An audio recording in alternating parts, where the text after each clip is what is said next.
Good morning students. Today we will see about secondary growth. The plant organs originate from the apical meristers, pass through the period of expansion in length and width. The roots and stems grow in length with the help of apical meristers. This is called primary growth or longitudinal growth.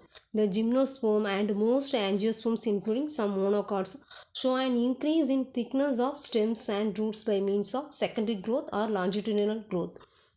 First you see about secondary growth in dicot stem. The secondary growth in dicot and gymnosperms is brought about by two lateral meristems, vascular cambium and cork cambium. First you see about vascular cambium. The vascular cambium is the lateral meristem that produce the secondary vascular tissues or the secondary xylem and secondary phloem. Then the organization of vascular cambiums are a stripe of vascular cambium that is believed to originate from the brocambium is present between xylem and phloem of the vascular bundles. This cambial stripe is known as intravesicular or vesicular cambium. In between the vascular bundles, a few parenchymatous cells, the medullary rays that are in line with the vesicular cambium, become meristematic and form as stripes of vascular cambium. It's called intravesicular cambium. Vesicular and intravesicular cambiums are present inside the vascular bundle and between the vascular bundles. Then next topic is secondary xylem. Secondary xylem, also called wood, is formed by the relatively complex meristem. The vascular cambium consisting of vertically elongated fusiform initials and horizontally elongated ray initials. The axial system consists of vertical files of tracheal elements, fibers and wood parenchyma, whereas the radial system consists of rows of parenchymatous cells originated at right angles to the longitudinal axis of xylem elements. The secondary xylem varies very greatly from species to species with reference to a relative distributions of the different cell types, density and other properties. It's of two types, porous wood and hardwood, and non-porous wood or softwood.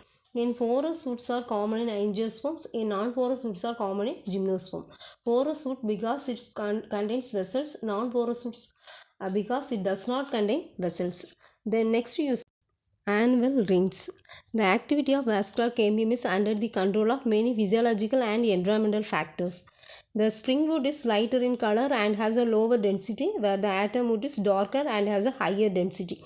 The annual rings denotes the combinations of early wood and late wood, and the ring becomes evident to our eye due to the high density of late wood.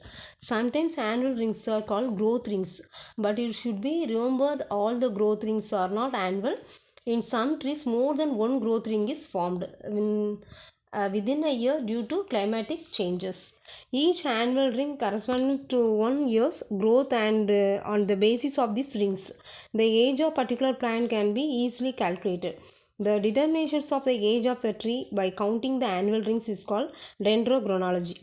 Dendrochronology is used in age of wood can be calculated, the quality of timber can be ascertained, radiocarbon dating can be verified, past climate and archaeological dating can be made.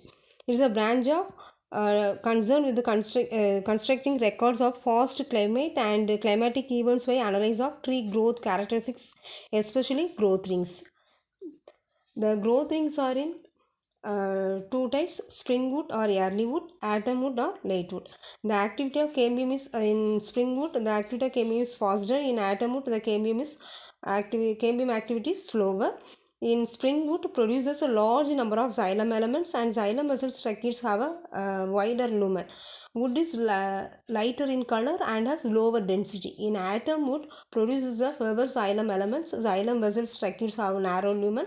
Wood is darker in color and has a higher density. Thank you.